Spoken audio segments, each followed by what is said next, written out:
Glória a Deus, Igreja do Senhor, que a graça, a paz e a misericórdia do nosso Deus seja com a vida da igreja hoje e sempre, amém, queridos? Nós conhecemos um amor tão grande, não é verdade? Um amor que nos salvou, um amor que transformou a nossa vida em Cristo Jesus, aleluia! Glória a Deus. Se você porventura nos visita nessa manhã, seja bem-vindo à Igreja Batista Memorial. Queremos ser bênção na tua vida, queremos te acolher e saiba que aqui é a casa do Pai. Você que nos assiste na sua casa ou em qualquer outro lugar, fique conosco até o final e pode ter certeza que Deus vai falar ao teu coração em nome de Jesus. Convido a igreja a abrir a palavra do Senhor no livro de Atos, Atos dos Apóstolos, mais conhecido também como Atos do Espírito Santo de Deus, na verdade, capítulo 16, a partir do verso 6. Atos 16, a partir do verso 6. Atos 16, verso 6. Nós vamos ler até o verso 12, e aí depois eu peço para que você já deixe a palavra aí, o dispositivo já, né, em Atos 16, a Bíblia aberta, porque no decorrer da mensagem a gente vai ler o restante da história aí, então já deixa já no gatilho Atos 16, beleza? Então assim vai dizer a palavra do Senhor. Paulo e seus companheiros viajaram pela região da Frígia e da Galácia, tendo sido impedidos pelo Espírito Santo de pregar a palavra na província da Ásia. Quando chegaram à fronteira da Mísia, tentaram entrar na Bitínia, mas o Espírito de Jesus os impediu. Então contornaram a Mísia e desceram a Troade. Durante a noite, Paulo teve uma visão, na qual um homem da Macedônia estava em pé e lhe suplicava: passe a Macedônia e nos ajude. Depois que Paulo teve essa visão, preparamo-nos imediatamente para partir para a Macedônia, concluindo que Deus nos tinha chamado para lhes pregar o Evangelho. Partindo de Troade, navegamos diretamente para Samotrácia e no dia seguinte para Neápolis. Dali partimos para Filipos, na Macedônia, que é colônia romana e principal cidade daquele distrito.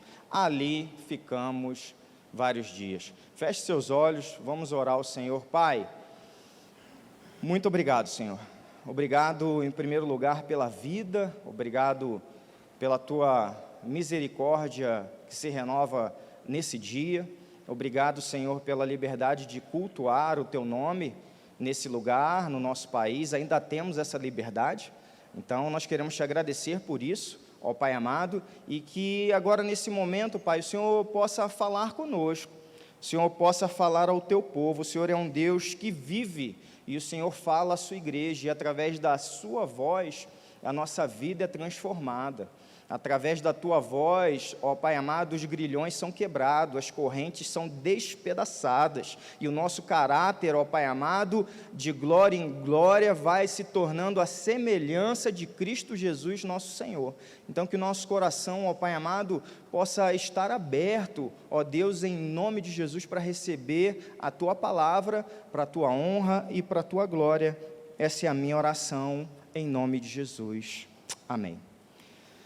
Irmãos, o tema da minha palavra nessa manhã é: os caminhos do Senhor são mais altos.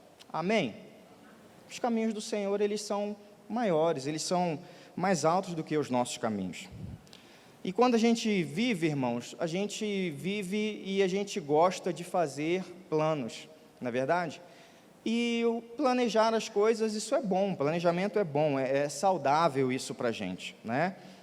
Quando a gente planeja a nossa vida, isso nos ajuda no futuro correr menos risco, diminui, na verdade, a chance da gente fazer besteira. Então, é bom a gente ter um bom planejamento, seja a área que for, seja envolvendo a nossa profissão, seja o lugar onde a gente deseja morar, os planos de casamento, com quem vai casar, quando vai casar, quantos filhos, né, iremos ter, na verdade, tem um pessoal que está imbuído e firme na meta de ter um time de futebol dentro de casa, não é verdade? Né, pastor Cristian? Entendeu? Então o pessoal vai, né, firme aí nessa pegada. Por quê? Porque planejou isso, irmão. Porque decidiu, falou assim, não, vamos seguir nesse trilho aqui, vamos povoar a terra, vamos multiplicar aí os servos do Senhor sobre a face da terra, não é verdade? Então, irmãos, planos, plano é legal, é bom a gente fazer isso.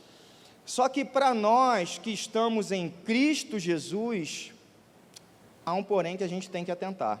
Porque por mais que os nossos planos, eles sejam virtuosos, eles sejam nobres, por mais que eles visem o reino de Deus e tenham o intuito de abençoar as pessoas, se esses planos, eles não estiverem dentro dos planos de Deus, eles não vão passar de planos.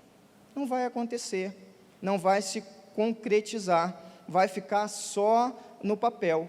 E para entender isso melhor, o que eu estou querendo dizer, eu já entro no primeiro ponto da minha mensagem, né? Eu digo o seguinte, que os planos de Deus, eles são melhores, são maiores que os nossos planos. É isso que eu quero falar com a igreja hoje nessa manhã. Isaías 55, verso 8 e 9, o texto vai ser projetado, diz que o Senhor diz o seguinte, olha, os meus pensamentos não são os pensamentos de vocês, e os caminhos de vocês não são os meus caminhos, diz o Senhor.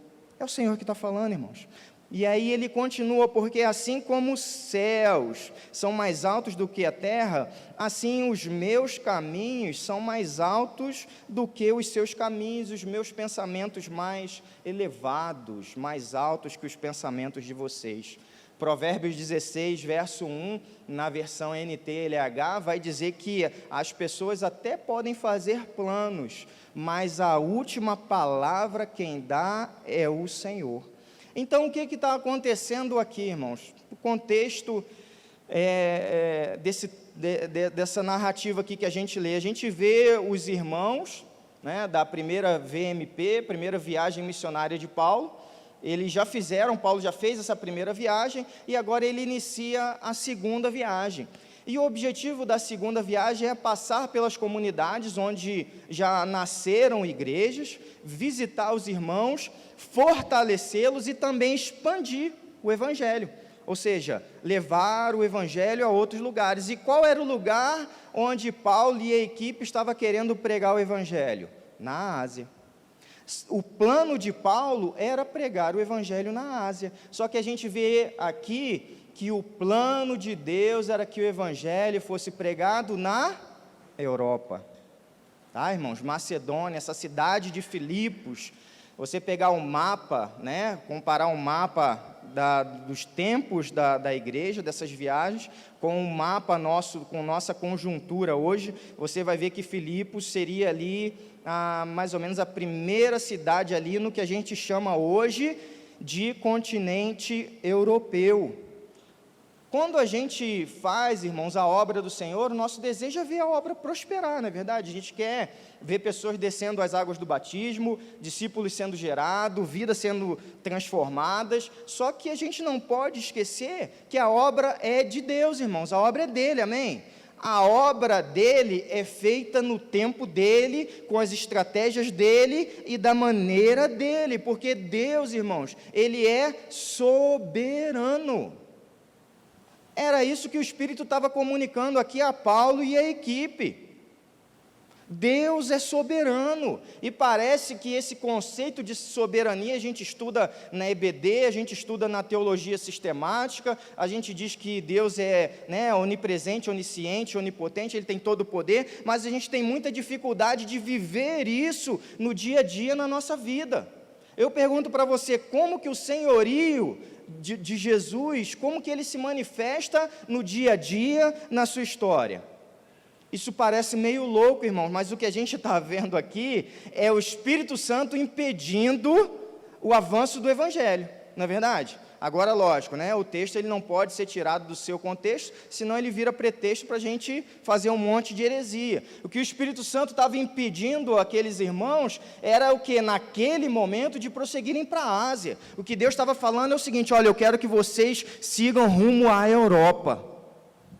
porque eu sou o dono da obra. Deus é Senhor, irmãos.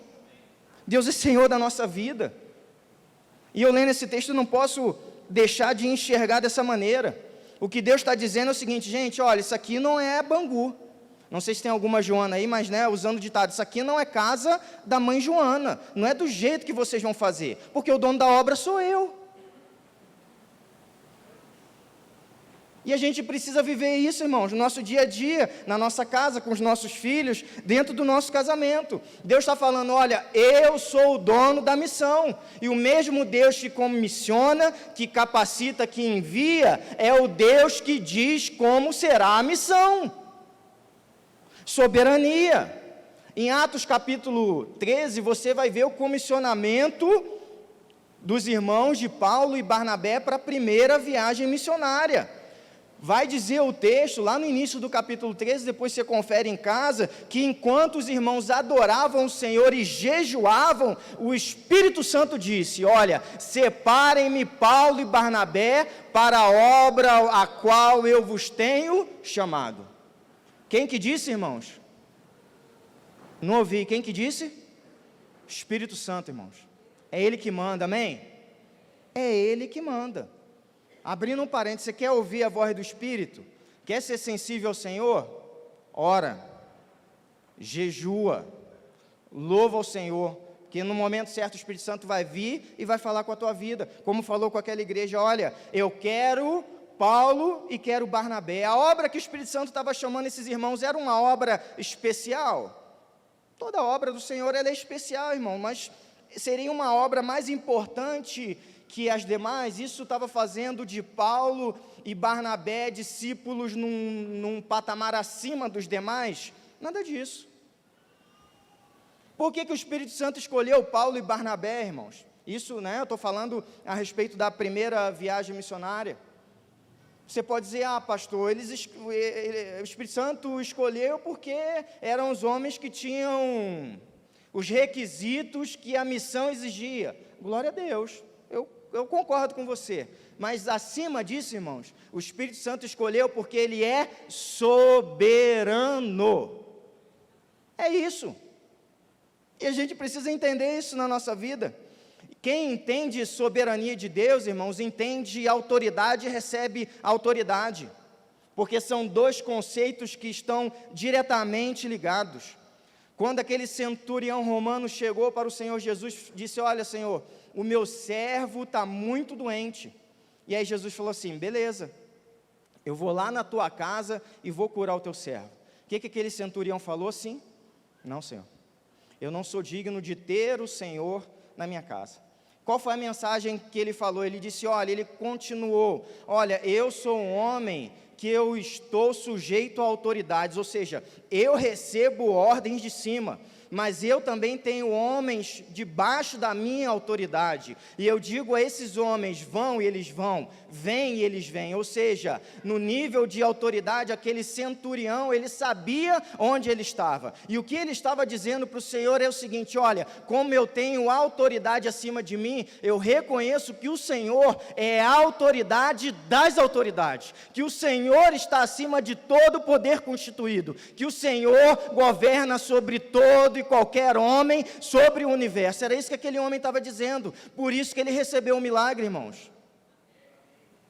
Às vezes a gente não recebe as coisas na nossa vida, porque a gente não se submete à autoridade que Deus constituiu sobre a nossa vida, e aí a gente vive padecendo, porque a gente não entende de soberania, a gente só ouve isso lá uma vez ou outra quando a gente vem na EBD, a gente fala nas nossas orações, mas a gente não vive soberania, por consequência a gente não recebe autoridade, e as coisas não acontecem na nossa vida, a gente vai caminhando como crente numa vida, desculpa eu falar, numa vida miserável. Irmãos, eu amo ser pastor auxiliar, maravilha, irmãos, eu obedeço. Eu olho para a vida do pastor Richard e eu vejo que Deus está na vida dele.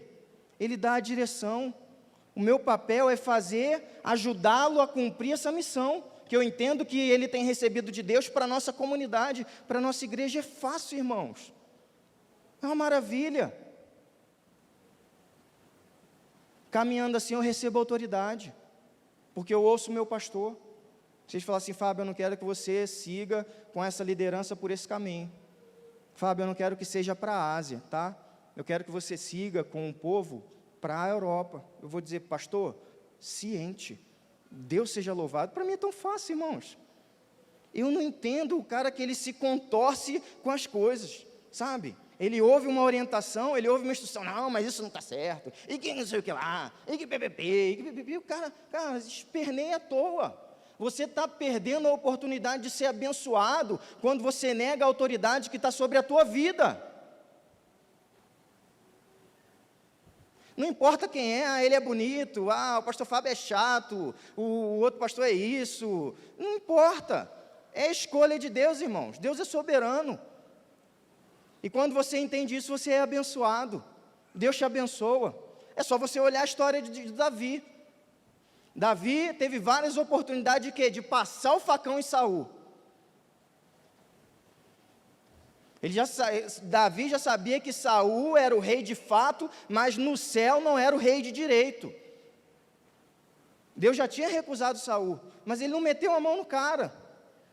Ele entendeu isso. Quando você entende que o teu caminho é para a Europa e não para a Ásia, você recebe autoridade. Quando você entende a obra para a qual Deus te chamou, você vai receber autoridade. Quando eles entenderam isso, quando eles foram obedientes à visão celestial: olha, venha para cá, venha para Macedônia e nos ajude. O que aconteceu, irmãos? O evangelho ali prosperou. Quando você entende, você está no lugar onde Deus quer que você esteja, você é como o justo. Vai dizer o Salmo 1, que o justo ele é plantado junto a ribeiro das águas. Diz a palavra que esse justo, ele dá fruto no tempo certo, que as suas folhas não murcham, que tudo que ele faz prospera. Por quê? Porque ele entende soberania. Ele recebe a autoridade do Senhor, ele vai prosperar. Eu costumo dizer que enquanto você estiver aonde Deus deseja, você vai ser imbatível, você vai ser imparável. Não sei nem se existe essa palavra, mas é assim que você vai caminhar.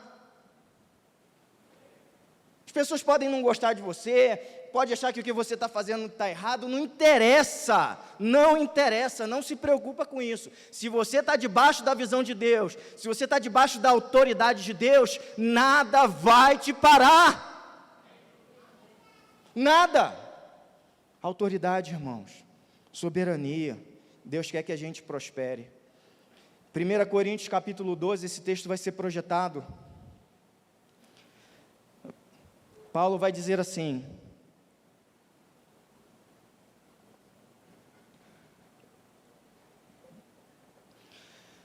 o corpo não é feito de uma só parte, mas de muitas partes diferentes. Se o pé diz: eu não sou parte do corpo porque eu sou mão, acaso por isso deixa de ser parte do corpo? E se a orelha diz: eu não sou parte do corpo porque eu não sou olho, será que por isso deixa de ser parte do corpo? Se o corpo todo fosse olho, como vocês ouviriam? E se o corpo todo fosse orelha, como sentiriam o cheiro de algo? Mas o nosso corpo tem muitas partes, e preste atenção na conclusão do raciocínio de Paulo, e Deus colocou cada uma delas onde Ele quis. Isso é o que, irmãos? Soberania de Deus. Cada um de nós aqui tem a sua função dentro do corpo. Não adianta, vai ter problema, muita mão querendo ser pé, muito olho querendo ser ouvido, e por aí vai, não interessa, vai dar problema. Quando eu sei a minha função no corpo, eu tenho uma boa ideia daquilo que eu vou fazer e de como eu vou fazer. Paulo sabia que o chamado dele era para pregar o evangelho aos gentios. Aqui o que estava acontecendo é que ele ficou inicialmente um pouco confuso em relação ao onde, porque ele queria ir para a Ásia, só que Deus estava falando: Paulo, eu quero que você siga para a Europa. E isso parece um pouco estranho para a gente, irmãos, porque esse não entendimento nosso a respeito da soberania de Deus faz com que a gente tenha dificuldade de entender quando Deus fecha a porta para a gente, porque Deus também fecha a porta, amém, irmãos? O problema é que em muitos lugares, e glória a Deus, essa não é a realidade da nossa igreja, que o discurso é: hoje é o dia do teu milagre, hoje é o dia da tua bênção, hoje é o dia que o Senhor vai cumprir a promessa, hoje é não sei o quê, isso é o quê, ou seja, você é o cuti-cuti do Senhor. Deus é aquele sabe, coraçãozinho que vai para você, que Ele vai te acariciando o teu ego, vai deixando você cheio dos pecados, cheio das mazelas, mas Ele vai sempre te agradar, Ele vai sempre te agraciar, Ele vai sempre te abençoar, mas nunca vai tratar o teu caráter.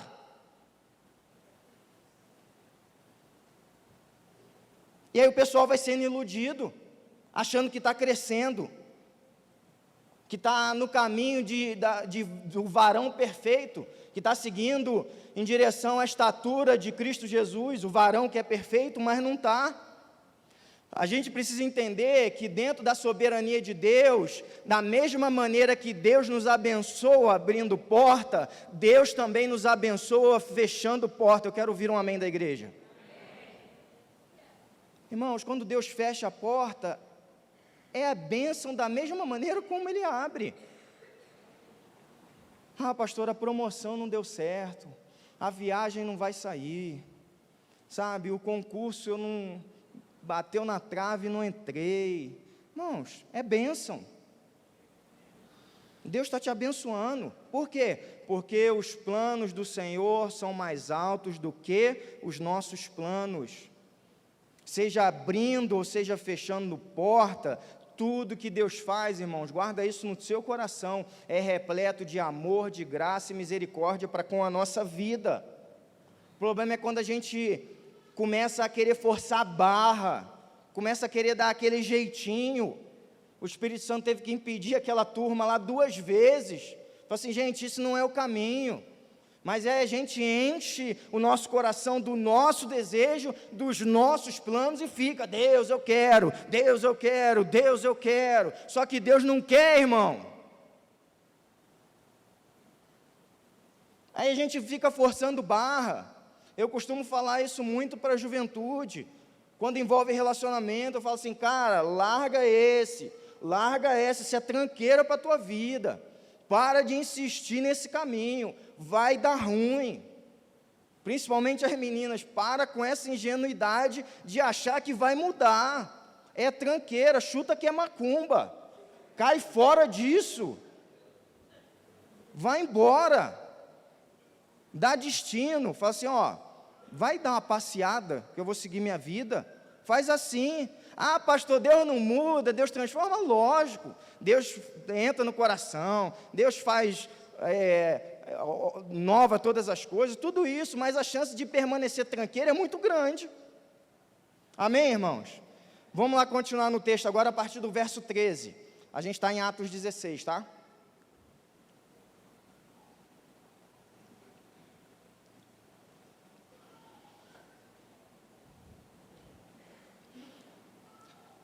Então vai dizer o texto assim: no sábado saímos da cidade e fomos para a beira do rio, onde esperávamos encontrar um lugar de oração. Sentamos e começamos a conversar com as mulheres que estavam ali. Uma das que ouviam era uma mulher temente a Deus, chamada Lídia, vendedora de tecido de púrpura da cidade de Tiatira. O Senhor abriu o seu coração para entender a mensagem de Paulo.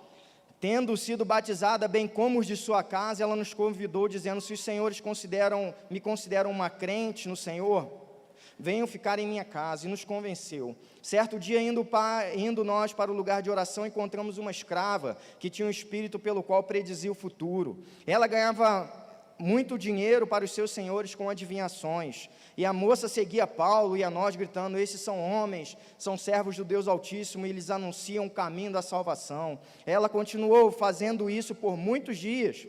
Finalmente Paulo ficou indignado, voltou-se e disse ao espírito: em nome de Jesus, eu lhe ordeno que saia dela. No mesmo instante o espírito a deixou. Percebendo que a esperança de lucro tinha se acabado, os donos da escrava agarraram Paulo e Silas e os arrastaram para a praça principal diante das autoridades, e levando-os aos magistrados, disseram: estes homens são judeus, estão perturbando a nossa cidade, propagando costumes que a nós, romanos, não é permitido aceitar nem praticar. A multidão ajuntou-se contra Paulo e Silas, e os magistrados ordenaram que lhes tirasse as roupas e foram açoitados. Depois de serem severamente açoitados, foram lançados na prisão, irmãos. Pois é, Paulo seguiu a visão, obedeceu, foi para a Europa, se estabeleceu em Filipos, ali nasceu uma igreja bonita, Lídia se converteu, todos da casa se converteram, né? Houve salvação, batismo, o ministério ali começou a florescer, aí começou a dar ruim quando aquela endemoniada lá começou a perturbar, zoar o rolê lá. Olha, esses homens são servos do Deus Altíssimo, o diabo é o pai da mentira, e é engraçado aqui que a gente vê o camarada falando a verdade, e aí expulsaram o demônio da menina, e aí, irmãos, deu ruim. Por quê? Porque envolveu dinheiro, irmãos, envolve dinheiro, a casa cai, não é? A esperança de lucro acabou, aí, o que deu para Paulo e Silas? Açoite e prisão. Então, irmãos, isso me aponta que seguir o caminho soberano do Senhor está dentro da vontade de Deus para a minha vida. Obedecer ao Senhor não vai ser um caminho fácil. Não vai ser fácil. Estava tudo certinho ali, tudo caminhando bem, e eles fizeram um ato de salvação, de libertação pelo poder de Deus ali, para abençoar aquela jovem, e eles foram presos. O Evangelho, irmãos, eu costumo dizer que eu digo isso, que eu ouvi uma frase de C.S. Lewis, que está até aí no slide, que é o grande intelectual cristão do século XX, Ele, cara, o que ele vai dizer é tremendo, ele está certo, porque o cristianismo para a gente, ele é no mínimo desconfortável, mas às vezes ele chega a ser desafiador. C.S. Lewis vai dizer, olha, se você está à procura de uma religião que te deixa confortável, definitivamente eu não te aconselho o cristianismo. O que ele está querendo dizer? Olha, você quer conforto, você quer ficar de boa na lagoa? Cara, vai fazer yoga, vai meditar, seguir o Buda, vai fazer qualquer outra coisa, vai viver em monastério, raspa a cabeça e tal, vai viver lá trancafiado, lá totalmente isolado do mundo, aí você vai ficar de boa. Agora o cristianismo, cara, o cristianismo é isso aí, é desconforto, é sair da zona de conforto, é guerra, é luta. Por quê? Porque, irmãos, viver o Evangelho significa a gente atrair um reino para dentro do outro reino. Como assim, pastor? Porque nós somos do reino da luz, e esse reino aqui onde nós vivemos é o reino de trevas. A gente vivendo o Evangelho, a gente precisa fazer o bem num reino de crueldade, a gente precisa praticar a justiça onde a gente só vê injustiça, a gente precisa lutar pela liberdade onde a gente só vê escravidão. Viver o Evangelho é isso, é estabelecer o reino de Deus num mundo que jaz do maligno. Esse é o nosso chamado, e Jesus ora, ele fala para a gente a respeito disso. Jesus, na oração que a gente chama de oração modelo, ele diz, Senhor, venha o teu reino. Irmão, você é chamado a atrair o reino, a atrair o que é certo, a atrair o que é justo, a atrair aquilo que louva o Senhor. 1 João capítulo 3, o apóstolo vai dizer assim, olha, para isso o Filho de Deus se manifestou, para destruir as obras do diabo, do cramunhão, do satanás, do capiroto. Essa é a tua missão. Ai, pastor, eu tenho medo dele. Irmãos, medo do quê? Tem medo de voodoo, feitiçaria, macumba, seja lá o que for? Tu foi chamado a destruir isso no poder do Senhor. Aquele que habita em você é maior do que aquele que está no mundo, irmãos, infinitamente maior. E a gente vive, irmãos, nessa tensão de atrair o reino de Deus para dentro da nossa cidade, para dentro da nossa casa, do nosso local de trabalho, e a gente vive nessa tensão do já e ao mesmo tempo do ainda não, e isso vai trazer inevitavelmente dor e sofrimento para a gente. Basicamente, irmãos, a gente vai sofrer por dois motivos. A gente vai sofrer pelo nosso pecado, a nossa natureza pecaminosa, a gente faz escolhas ruins e a gente vai assumir a bronca disso, a conta vai chegar, mas tem vezes que a gente vai sofrer por lutar pelo reino, por tentar trazer a vontade do Senhor para o local onde a gente vive. Foi isso que aconteceu com Paulo e Silas. Aquela menina estava escravizada, e eles decidiram, essa menina tem que ser livre. E eles atraíram um reino para aquele lugar. Foi isso que eles fizeram. E Pedro vai falar sobre isso, o texto vai ser projetado, 1 Pedro capítulo 2. O apóstolo diz assim, porque é louvável que por motivo de sua consciência, para com Deus alguém suporte aflições sofrendo injustamente. Pois que vantagem há em suportar açoites recebidos por terem cometido mal? Mas se vocês suportam o sofrimento por terem feito o bem, isso é louvável diante de Deus. Para isso vocês foram? Esse é o nosso chamado. Pois também Cristo sofreu no lugar de vocês, deixando o exemplo para que sigam os seus passos.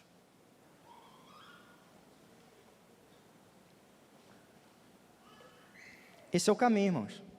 Ah, pastor, eu estou na prova, é tanta luta, é tanta dificuldade, né? E aí você começa a puxar a capivara, você começa a investigar, está fazendo tudo errado. Não ouve o conselho do líder, não ouve o conselho do pai, da mãe, do pastor, não ouve o conselho de ninguém. Caçou para a cabeça. Agora fica firme, está sofrendo porque fez besteira, fica firme, é colheita, irmão, lei da semeadura. Isso não muda, seja para o justo ou para o injusto. Segura a onda, pede força a Deus e vai caminhando, e vai mudando a semente, porque você vai mudar a semente, um dia também a sua colheita vai o quê? Vai mudar, e espera a mudança da colheita.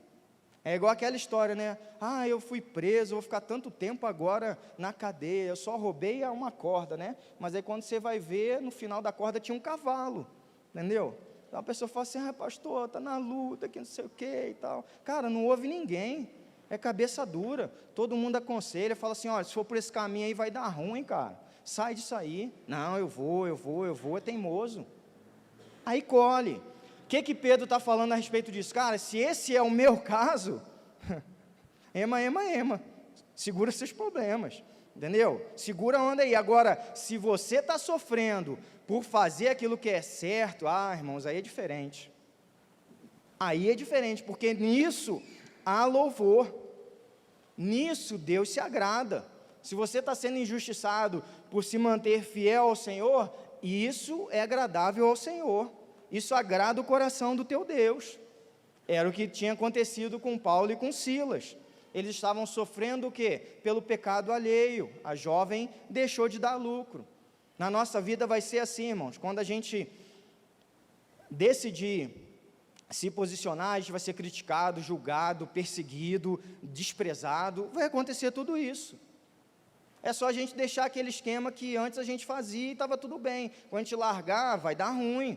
Quando a gente perceber a injustiça e falar assim, olha, tem gente sofrendo nessa situação aqui, isso precisa mudar, cara, vai dar ruim. É só a gente se posicionar. Tem uma frase que o autor é desconhecido, né? Eu gostei dessa frase, ela é muito verdadeira. Ela diz o seguinte, olha, se na sua caminhada você ainda não bateu de frente com o diabo, significa que você está caminhando na mesma direção que ele. É verdade, né, irmãos? É verdade. É bem interessante essa frase. Pastor, está na Bíblia? Mais ou menos, com outras palavras, sabe? Paulo diz a Timóteo o seguinte, olha Timóteo, escuta meu filho, o negócio é o seguinte, todos Timóteo, que decidem, que desejam viver piedosamente em Cristo Jesus, padecerão perseguições. Quero agora ouvir um amém da igreja. Amém. Eita, igreja firme no Senhor. Quantos que vão padecer perseguições? Todos.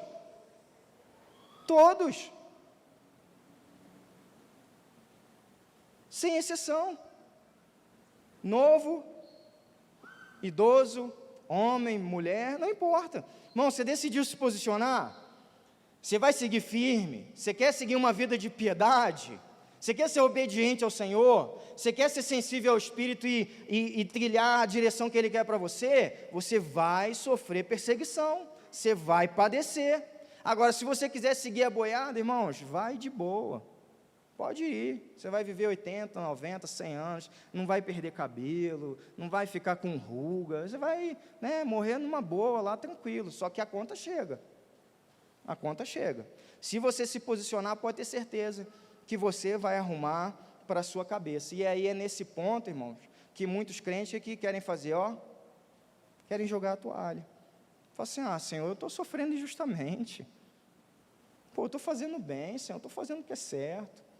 Tá certo que eu sou um homem que tem falha, mas eu estou tentando caminhar certo e parece que os problemas vêm tudo junto, parece que não vem isolado, vem um gangue para cima de mim o negócio. Pô, não dá, pô, Senhor, quer saber, eu acho que na realidade o Senhor não me ama, não, tem algo errado. Não tem nada errado, esse é o jogo, sabe? Se você, graças a Deus que congrega aqui, que ouve as palavras que são ministradas nesse púlpito, você sabe que aqui a gente não vai pregar o evangelho soft, né? Aquele evangelho do, você é a última bolacha do pacote de Deus. Não, irmãos, é o evangelho. Esse é o evangelho. E agora, para a gente orar, cara, bonito aqui, tem até contagem aqui, ó, do tempo aqui, ó, legal o negócio. É outro nível, irmãos, é outra pegada. Para terminar, eu não vou demorar muito tempo, eu vou dar 2 razões para você que vale a pena você sofrer injustamente e permanecer fiel a Deus. Posso ouvir um amém?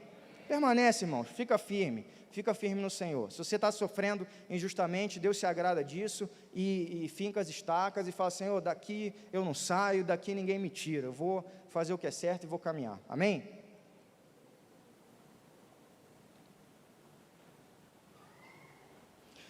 Quando eu sou fiel a Deus, irmão, no meu sofrimento, eu recebo o consolo de Deus e, em função disso, eu posso depois consolar outras pessoas.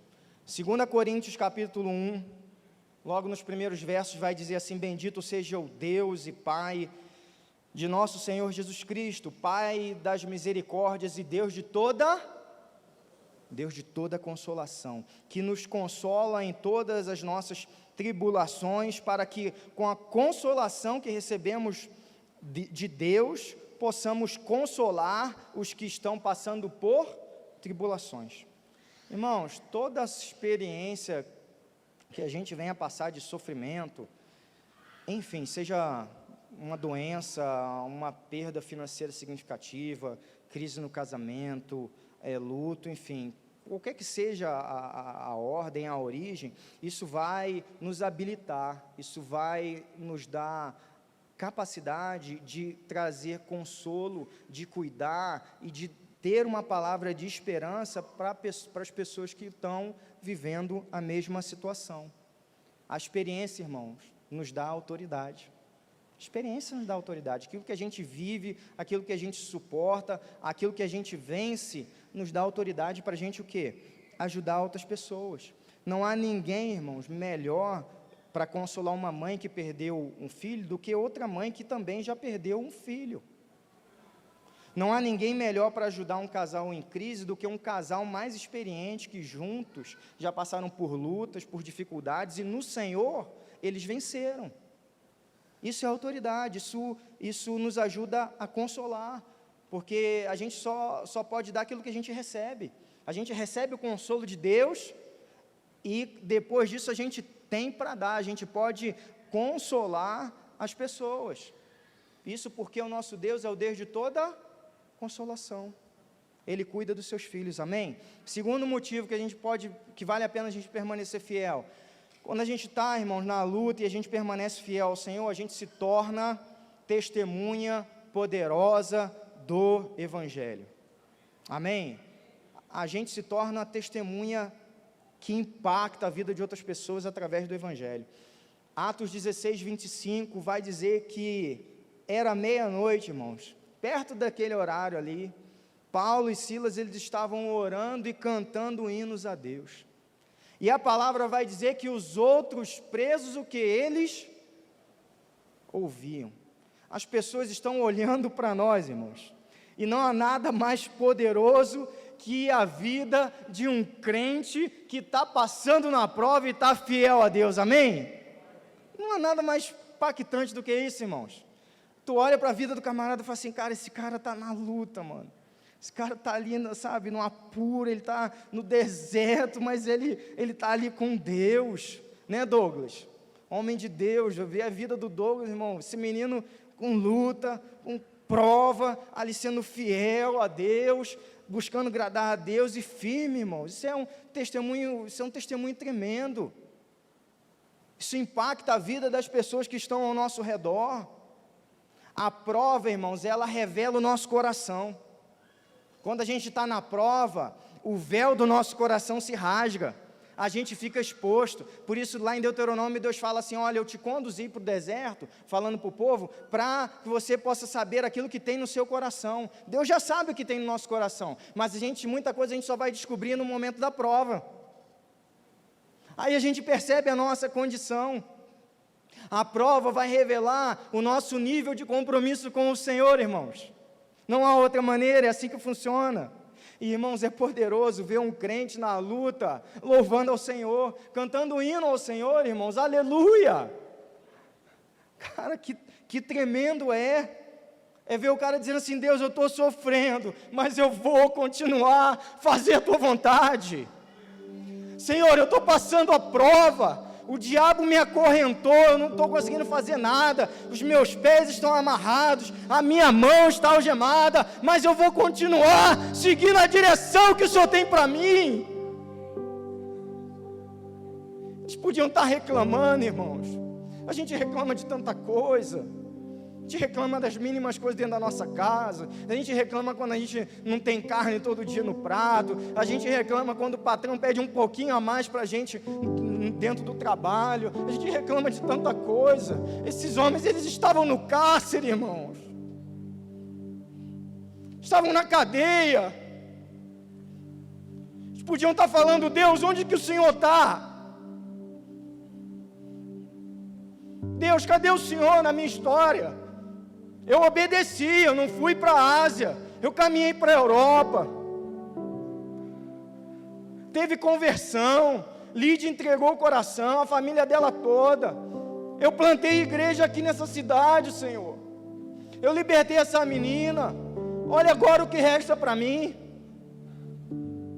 é isso que o Senhor me dá em troca, Deus, é essa a recompensa. Irmão, deixa eu falar uma coisa para você, talvez você esteja enfrentando alguma situação, que você fala assim, pastor, não tem como fazer nada, tudo que eu podia fazer, com orientação pastoral, de pessoas mais experientes, eu já fiz, eu estou acorrentado, como eles estavam, eu estou algemado, os meus pés estão amarrados, eu não posso fazer mais nada. Você pode fazer sim, você pode louvar o Senhor, você pode adorar o Senhor, sabe por quê? Porque ninguém pode calar, irmãos, a voz de um adorador. O dia até que talvez você estiver com a boca amarrada, você pode gemer, porque até os gemidos inexprimíveis, o Senhor recebe no trono dEle. Quando você não souber nem o que você vai dizer, você pode gemer, porque o Espírito Santo vai estar entendendo a tua dor, e vai receber o teu louvor e a tua adoração. Então louva, irmãos. Está devendo, louva, fala, Senhor, eu quero pagar, me dá condição. A crise no casamento, louva ao Senhor. A enfermidade bateu a porta, louve ao Senhor. Está passando pelo luto, passe pelo luto, mas louve ao Senhor, porque o Senhor vai estar recebendo o teu louvor, o Senhor vai estar recebendo a tua adoração. Nenhuma cadeia, irmãos, pode prender, pode abafar, pode enclausurar a adoração de um servo de Deus. Nenhuma. Deus não te abandonou na prova. E digo mais, as pessoas estão vendo. As pessoas estão vendo. Você vai despertar nas pessoas o desejo delas servirem a Deus. Elas vão olhar para a tua vida e falar assim, nossa, aquela menina, ela está passando por luta, mas ela permanece fiel a Deus. Eu quero conhecer o Deus ao qual essa mulher serve. Eu quero conhecer o Deus que esse pastor anuncia, mas que não só anuncia, mas que ele também vive. Eu quero conhecer esse Deus, porque esse Deus vive, porque Ele está se fazendo presente na vida desse crente. Aleluia.